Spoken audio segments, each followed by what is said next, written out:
সম্প্রতি নগরের বিভিন্ন স্থানে গড়ে ওঠা রেস্টুরেন্টগুলোর নেই কোনো পর্যাপ্ত পার্কিং ব্যবস্থা। সাধারণ পথচারীদের চলাচলের জন্য তৈরি ফুটপাত ও রাস্তা ব্যবহার হচ্ছে পার্কিং এরিয়া হিসেবে। ফলস্বরূপ যানজট তো ক্রমশই বেড়েই চলেছে, সাথে বাড়ছে জনসাধারণের চলাচলে দুর্ভোগ।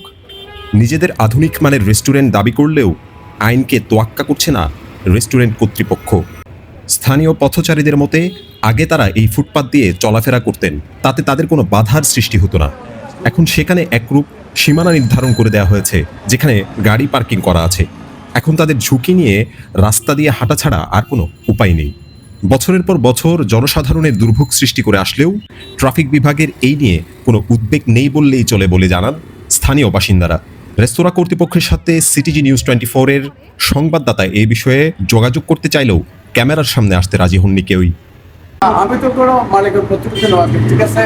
আমি একজন কোম্পানির লোক, কোম্পানির তরফ থেকে এখানে গাড়ি আসে, আমরা গাড়ি বিদায় করে দিচ্ছি।